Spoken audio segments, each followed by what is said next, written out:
Yoliobun Annyeonghaseyo. I'm Isaac and welcome back to Isaac Reviews 2025. Bong Joon-ho is a very interesting director to say the least. With his discussion of social and class themes and dark sense of humor, his films have achieved a solid amount of success throughout the 2000s and 2010s, but none were quite as significant as Parasite. Not only did it become the highest grossing South Korean film in history, but it also became the first non-English language film to win Best Picture at the Oscars, along with it getting Best Director, Original Screenplay, and International Feature Film. And after the success of Parasite, Bong Joon-ho is back with his newest film, Mickey 17. The only major difference is that this one is a Hollywood production with Robert Pattinson playing multiple different versions of the same character. It was also based on a book that I haven't read, but I might read it at some point in the future to see how it compares to the film. Given Bong's impressive track record and the entertaining look of the film, I was definitely excited for this one going in.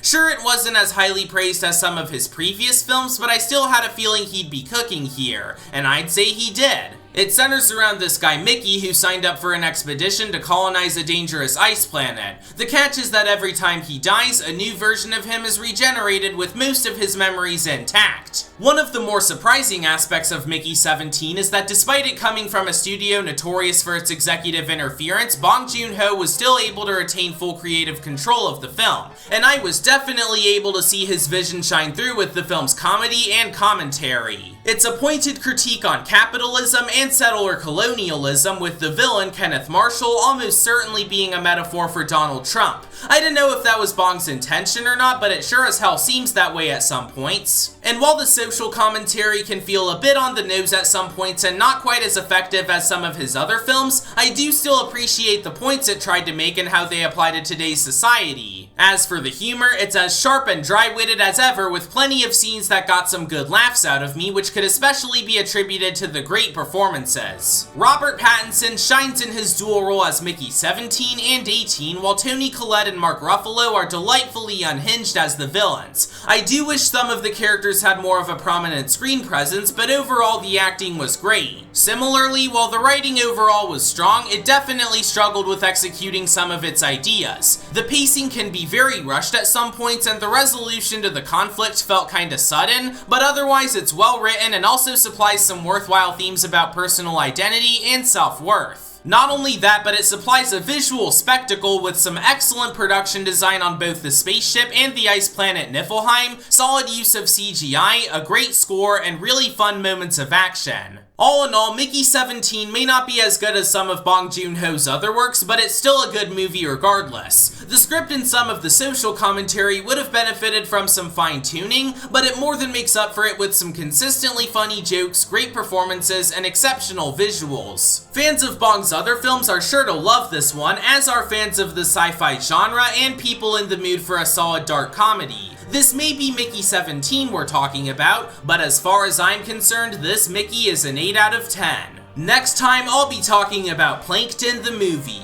After the absolute dumpster fire that was Saving Bikini Bottom, I'm happy to report that the latest SpongeBob spin-off movie was a substantial improvement. If you want to see that video and others like it, then consider subscribing to the Isaac Carthy channel. Thanks for watching, and I'll see you all later.